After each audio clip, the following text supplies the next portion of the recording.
Hello Tadpales and welcome to a brand new video. We are back playing Morimens. I do want to show just a little bit of what I have done. We did actually pull Caster, which is the new character in this game, and he just looks phenomenal. I have not tried this realm of characters, so it's going to be interesting. I do see that they have like ultra and leap effects, so this is going to be a little interesting playing these characters, but I am going to be running Caster, Daffodil, Liz, and Ramona. Ramona is in here because honestly, her ability, her Mundus Decree, gain 100 key flare, choose one card from the draw pile or discard pile, add it to your hand, and reduce its Arithmetica cost to 0, which is great. She also does a little bit of shielding and damage, which I like. These are the characters, so if you do see a better team to suggest, definitely let me know in the comments below. But that is the team that I am going to be running, and here is the unfortunate thing. Here is the unfortunate thing. I recorded my playthrough, the continuation of the story, and I am so upset that I lost the footage. I don't know if I just did not hit the record button, I accidentally deleted it, I don't know what happened to the gameplay that I recorded, but the story is so good. Oh man, it turns out that it wasn't the nun, and I'm gonna see if I can find where the story is, where we can see the story beats, because I want to show the big moment in this chapter. It was so good. I was shocked, absolutely shocked. This is my sin. Aegis paused for a moment and closed her eyes. I am the one who killed Tiyug, turned little Willie into a Candyman, and I am the true ghost of the Elm's house. So we find out that it's not the nun. I thought the nun was the villain of this chapter. Come to find out, no, it is actually Aegis because of her eye and whatever being is inside of her. Ever since then, something has been trying to take control of my body. At first, luckily, there was Mr. Anderson helping me. He was always in my sight, teaching me how to resist the darkness. But his voice grew weaker and weaker. In the end, every time it was a foggy night, I would lose control. It was all my fault. All my fault. I've tried wearing an eye mask, tried tying myself to the bed, but nothing worked. The strips that wouldn't budge, no matter how hard I tried during the day, were easily broken by that force at night. He just gently caressed her wrist, which was rubbed red. Miss Sarah must have noticed something, right? That's why she's so desperate, so eager to have the doctor cure me. I can't stay stagnant any longer. I don't want to see Miss Sarah, little Mike, Jenkins, or any of you. Everyone I know is turning into motionless stones, just like Tiyug. Choking back her tears, Aegis turned and ran toward the basement exit. Stop her. And this is where it all comes to a head. Please, I'm not worth it. Aegis, I can help you. We can stabilize the spirits. To prove your point, you pulled out the silver key from under your cloak. It shone with a warm light, like dew, like sunshine. Key. Mr. Anderson mentioned it. But it's too late. Really too late. She ran towards the clock tower. Chase her. In a daze, a mysterious voice whispered in the girl's ear, "Give up. Close your eyes and leave everything to me. Sarah, little Mike, everyone at the orphanage will become beautiful and eternal." No, this time I absolutely will not be controlled by you again. Rebel? Without that annoying guy's help, your spirit wouldn't last long. If it weren't for that, I couldn't influence you while you're awake. Why not just give up? Then you can help me turn everyone here into precious materials. I won't give up. Mr. Anderson isn't annoying either. He protected me.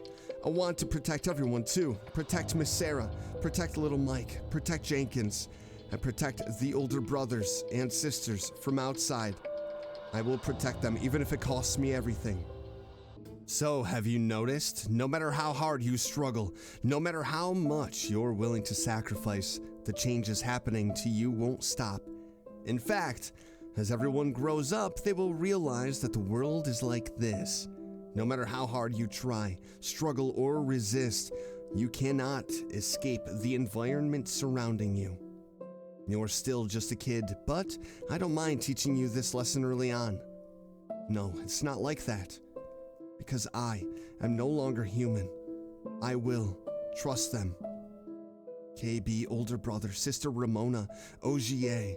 They are different from the people in the poorhouse. They are strong and will surely eliminate. The voice impatiently interrupted her with a cold sneer.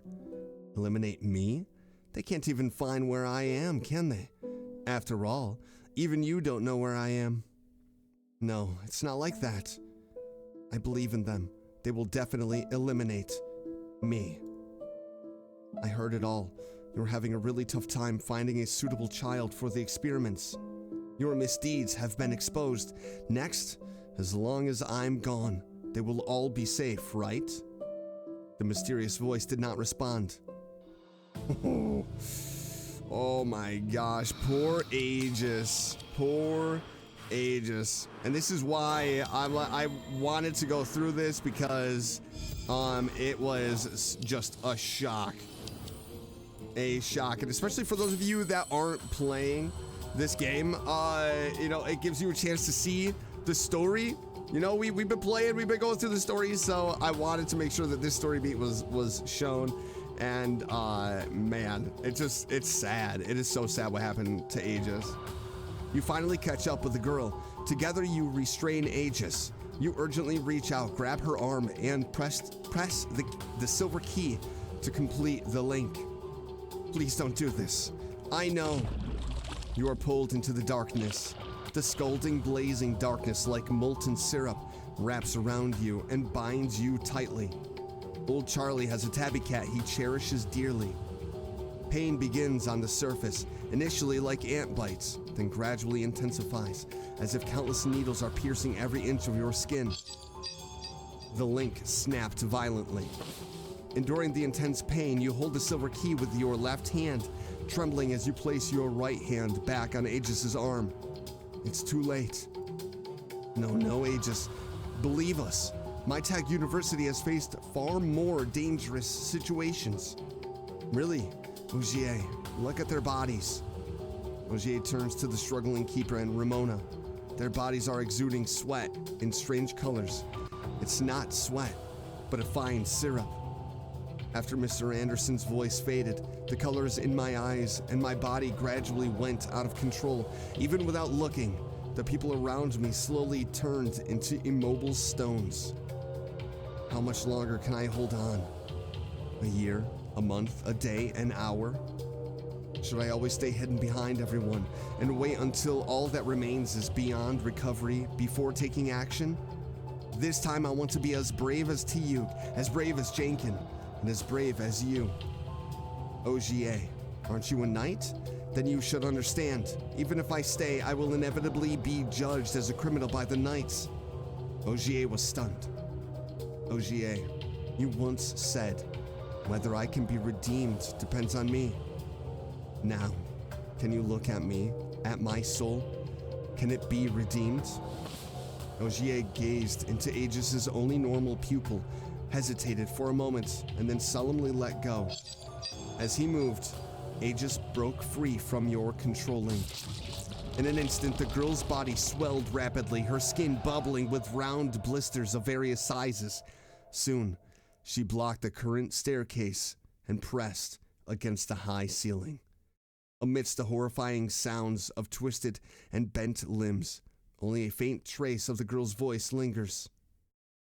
Hurry. Run. And here we go. The final battle. Oh my gosh. I mean, for that being a monster, it's actually super adorable. It is actually super adorable. Gains double that amount in shields, cannot be sold. I do not want to do that. At the end of the turn, if this card is in the hand. Okay, so we are going to do Umbral Flight. Deal 20 damage 3 times, increase other allies' temporary crit damage by 10. Kesar. I don't know what Kesar means. Kesar, if currently not in Ultra Round, the first command card played this turn will trigger the following effect. Okay. So we are going to be getting the Onyx Plume, which is great. We're going to strike, defense, and we're going to get an extra turn here, which is going to give us all of our insight back. And obtain 1 arithmetic and draw a card. Absolutely. Oh, yes, that actually is a beautiful. That is beautiful. So we have 7. Deal 12 pierce damage and poison. Equal to 50% of the damage. 1 of the arithmetic is insufficient. It can still be forced out, but the effects change to gaining 7 Elmis. Okay. Okay, we're gonna play Onyx Plume. Strike. We have 5 still, so this is actually great. Inflict weakness. I should have played that first. And that is all we can do. Not as much as I would have hoped. Not as much as I would have hoped. Skull Reaver. Okay, let's see here. Deal 51 damage to all enemies. This damage enjoys 3 times strength buff. Okay, we're definitely going to do this. All right, so we could go big. But I kind of want to do the zero cost. Gain 10 Elmis. Gain 1 point. Elmis, I think. We're gonna go Elmis. I guess we could have gone Arithmetic, to be honest. Okay. Temporarily reduces, that is 2, 4. I kind of want to play this Skull Reaver. And then we're gonna play that, and then we're gonna have 2. So the question is, what do I want to do? Obtain 9 shield. Yeah, I guess so. We're gonna shield up a little bit.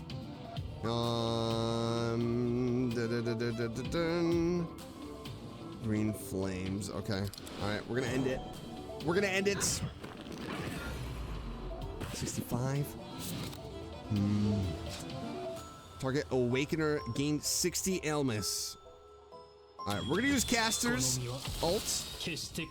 And then what I want to do actually is now let's get Ramona up because I love this combination right here. This combination, I love it. We're gonna bring Skull Reaver into our hand, and it's gonna be a 0 cost. And then what we could do is Liz is pretty close. Gain temporary strength. Discard all of Liz's cards.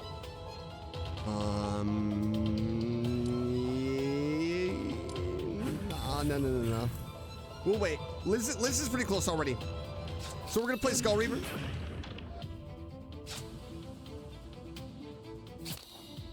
Actually, this is gonna work out nice. Hold on. I feel like I'm cooking something here.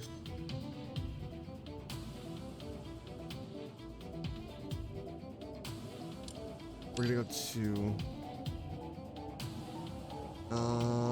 apply 1 stack. Vulnerable. Choose an Awakener. Obtain an additional 2 times strength buff. Brawn. Okay.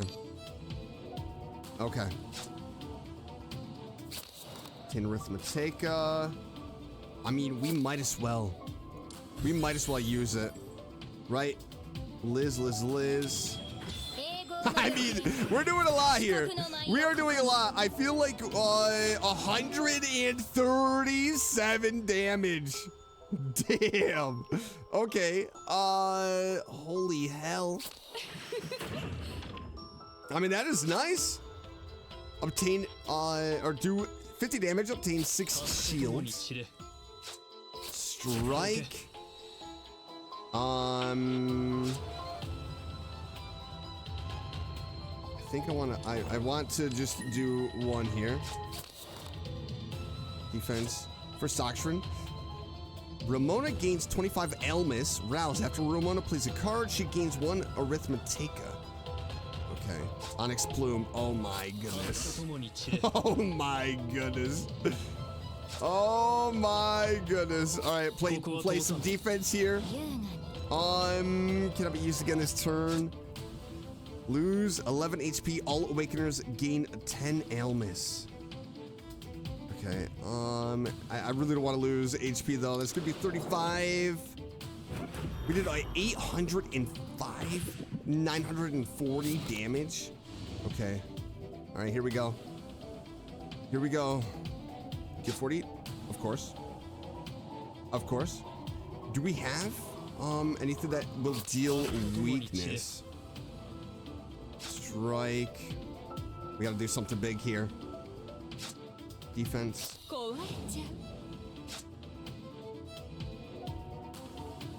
I'm almost feeling like we have to get a healer in here. We're getting close though. Strike, 65, 35. We got some poison rolling. All right, this has to be it. This has to be the one. We're gonna play defense here. Shuffle 1 Onyx Plume into the draw pile. Gain 8 shields. Now we're gonna go. Skull Reaver. There we go. Oh my word! 35 HP at the end. Way too close for comfort. The silver key flickers intensely as the girl suddenly props up her body, faintly hearing the sound of something tearing. The blindfold slowly drifted down, writhing colors replaced the darkness, and a massive pale iris appeared beneath her, as if it had been watching her for a long time. Are you eyes? Are these my eyes? No, that's not right. This feeling it's Mister. Can you really lend me your strength? What about you? Thank you. Even if it's just for a moment, I have something to say to them. Aegis. Aegis stirred and truly opened her eyes. After a piercing wail, the monster's massive body dissolved into black slime and collapsed. The slime turned to dust, rising and darkening the wooden beams. You also collapsed weakly to the ground, struggling to endure the throbbing pain in your head and the ensuing nausea. KB, have you overstrained your spirit power?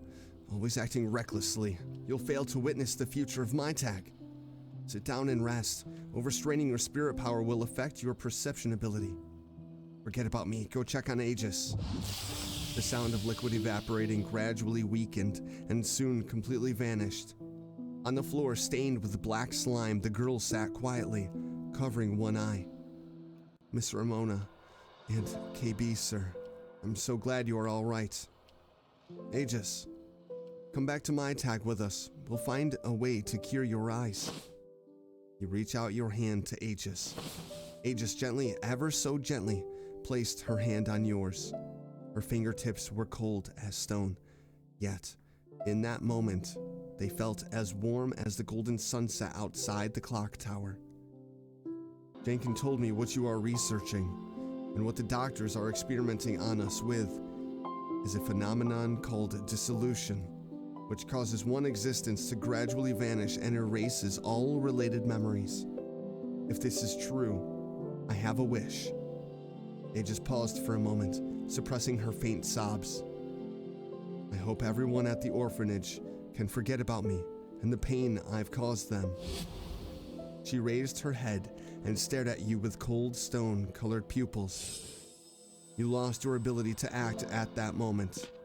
Seizing the opportunity, she turned and vanished into the gloomy end, then climbed up to the platform outside the clock tower.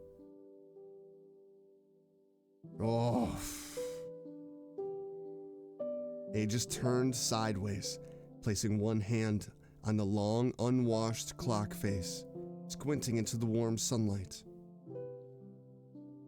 Today, I can see the sun. She raised her hand. Her blurry vision finally cleared. She gazed at the streets, some familiar, some unfamiliar. In a daze, it seemed as if someone was whispering in her ear. Look, that voice said, tonight we will definitely see a brilliant, starry sky. In the past, whenever we could see the sun, Tiag would secretly bring me up in the dark. Miss Sarah never allows us to come here. She says it's too dangerous, and we could easily get hurt. But Tiag doesn't care about any of that. Every night after lights out, he secretly takes me upstairs in the dark once Miss Sarah finishes her rounds.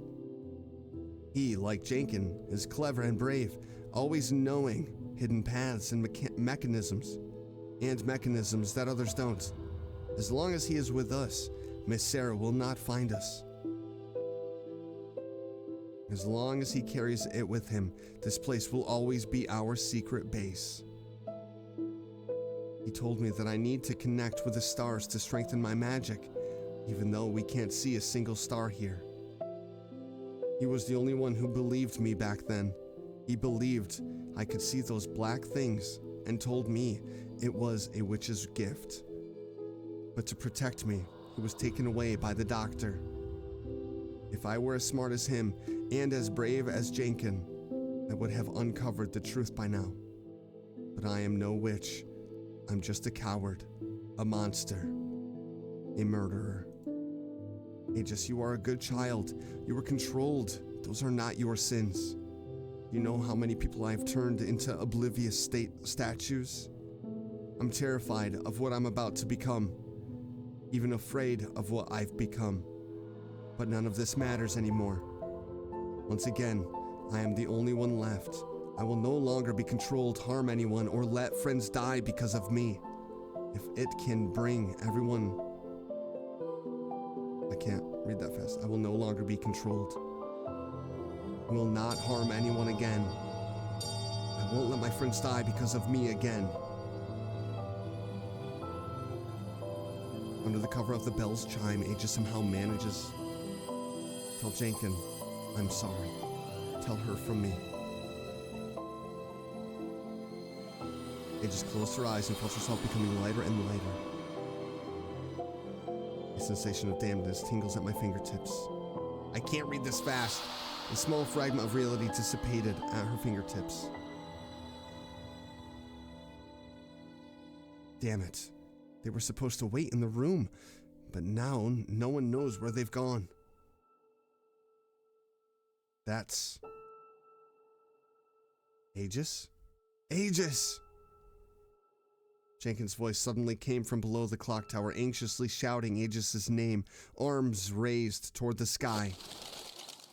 A bird flies across the night sky, vanishing into the thick fog without a trace.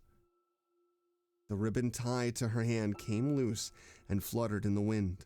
The girl's small body fell, forever vanishing from this night sky.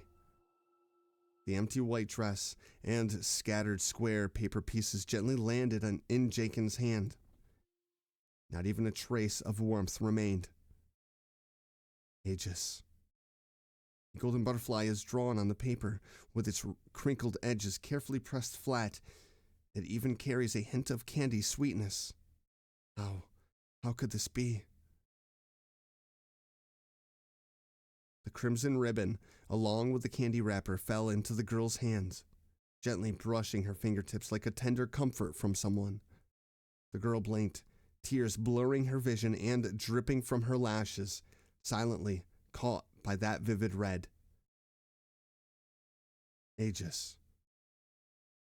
Ooh, that was a ribbon from Jenkins' sister.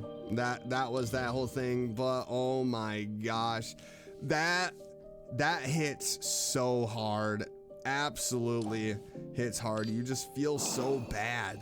Like, you feel so bad for Aegis and what she went through and what the kids and everybody at the poorhouse went through, you know? It's just kind of a terrible situation, but that at the end where Aegis just jumps out of the clock tower is it is heavy. And this is only chapter 1. I can only imagine like what these later chapters are going to be like. I feel like, you know, there's not going to be any bright, happy moments in this game. If there are, a few here and there, I would imagine, but damn.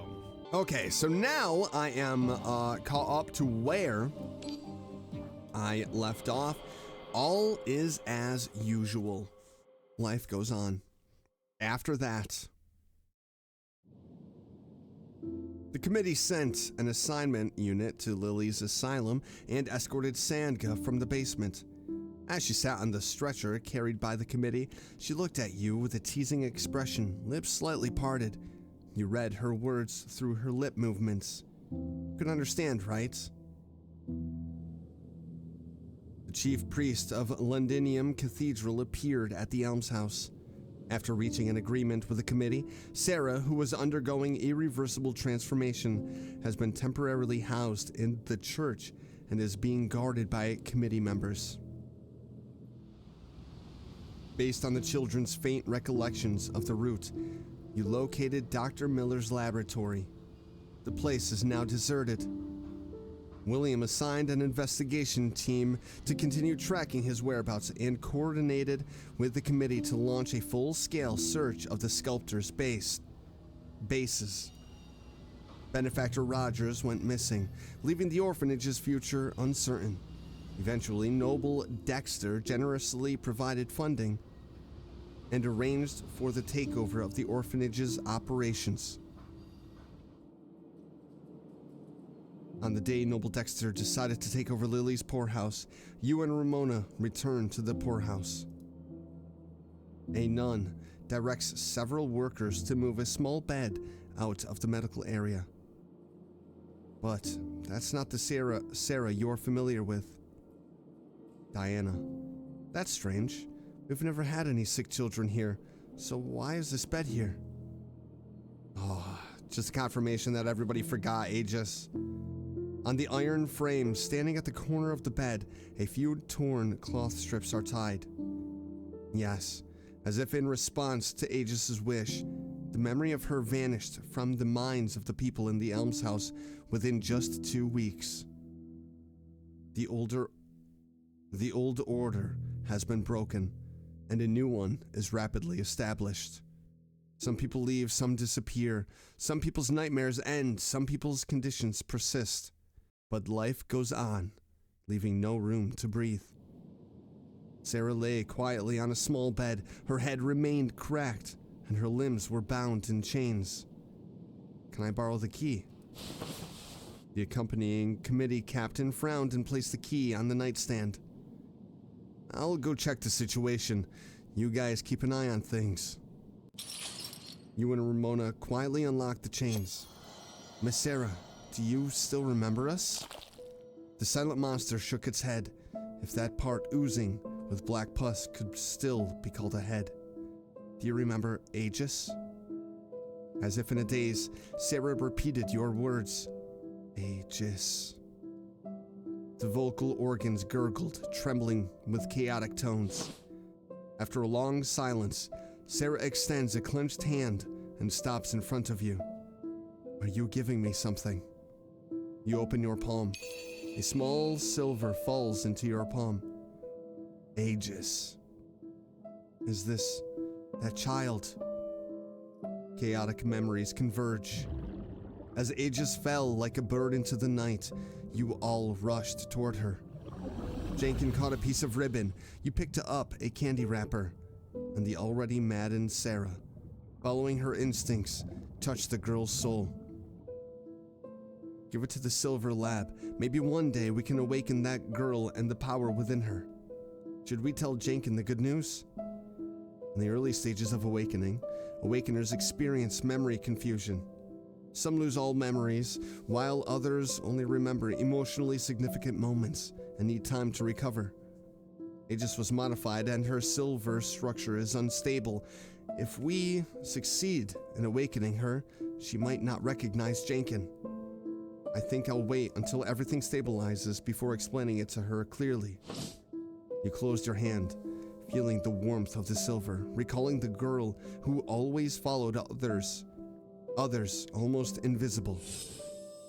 When you first met, she followed behind Sarah and timidly welcomed you. When Jenkin took you to the medical area, she hid behind her back in fear. Only that final moment of bravery transformed her into a fleeting meteor at dusk. Aegis saved everyone who remained with her sacrifice. She is a true knight. Aw. Investigator Sean Anderson. After his murder, the sculptors forcibly extracted his silver and used up his remaining consciousness to assist Aegis. We couldn't even collect his remains. Ramona, can we save anything? Can we change anything? This is the journey to confront dissolution. Keeper, you are special. Therefore, you cannot stop here. You must go save and change. But, even if nothing is achieved in the end, before the arrival of that deep night when all is forgotten, please use your own eyes to witness and remember everything that has transpired. Dang, oh my gosh. So we are going to be able to awaken. Wait, do we get Aegis? Do we just get Aegis? Oh my god! We actually just get Aegis. That is crazy. This Eye of Eternity inflicts Petrify on all enemies for 1 turn. Dang, okay. 1320 Londinium, My Tag University. You and Ramona had just returned to the school gate when you saw Jenkin and a student in uniform fighting on the ground.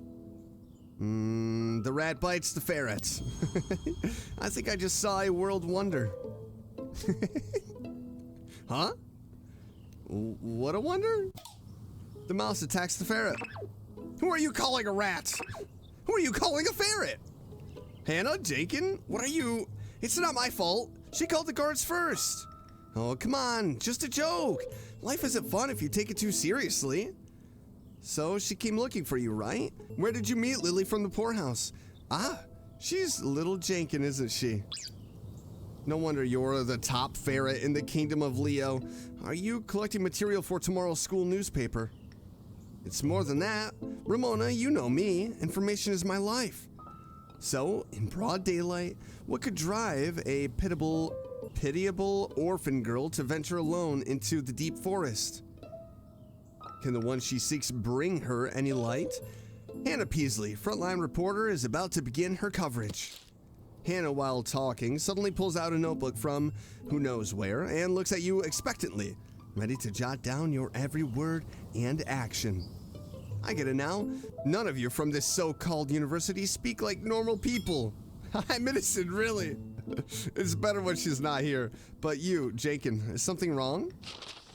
Jenkin pulls out a stack of crumpled newspapers from her bag and hands them to you and Ramona. We had an agreement.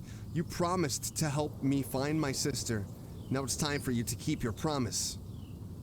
She unfolded the newspaper and pointed to a local oddity titled 3-Dimensional Paintings. The author wrote in a documentary style about witnessing an astonishing exhibit at the Wax Museum on 44 South Wark Street. The new work, Spring, by wax artist Rogers. To enhance credibility, they even added a photo next to it with an air of seriousness. This is a wax sculpture group modeled after Botticelli's famous painting, Spring. In the center is a female wax sculptor. with comical makeup and a pained expression. This person, I don't know why, but she reminds me of my older sister, Rogers. It was Dr. Miller who introduced him to Sarah. After the Elms House incident, he mysteriously disappeared. So, this guy is the one who killed my sister and Aegis? I can't wait any longer. When are we setting out? Considering that the other party might be dangerous, I'd rather you wait here for our news. However, I'm sure you have other ideas, right? That's my sister. I have to go. Besides, you might need me to crawl through vents at some point. This unique skill is truly quite useful. Looks like I need to submit an urgent fieldwork application. I'm about to go find Professor Alistair, hoping he'll be willing to give us a back door. As long as you speak up, it should be fine. More importantly, we need William to delay our report submission time. As for this point, you don't need to worry. Huh? About an hour ago, William left the school with an off-campus permit. I tried to follow him to dig up some news, but I lost him along the way and came back. Judging by the direction, it seemed like he was heading to the west side of Londinium. Southwark Street is in the West District. It seems that this time, we will have the chance to witness the renowned investigator William in action. Has he made a move? We're about to find out. Thank you for all your cooperation. I could take it from here. This won't do, sir. The orders from above are clear. We must accompany you in the investigation. Besides, Rogers is also our suspect. We can't let you handle it alone. And with us, your identity can't be better hidden, right? Don't worry, sir. We have guns and can run fast. We won't hold you back. All right, stay on high alert. When necessary, prioritize your own life. Report. Arrive at mission location 44 Southwark Street, Rogers Wax Museum. Target confirmed. Verify possible connection between the owner of the Wax Museum, Rogers, and the Sculptors Association. Location confirmed. Investigation target identified. May the silver key guide your path. May the silver key guide us. That was 24.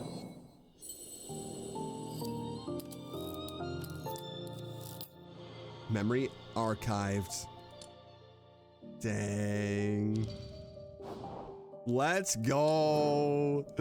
Oh my gosh. And that is the conclusion of chapter 1. What a chapter. What an opening chapter. And this really and clearly sets the ball rolling for the rest of the game.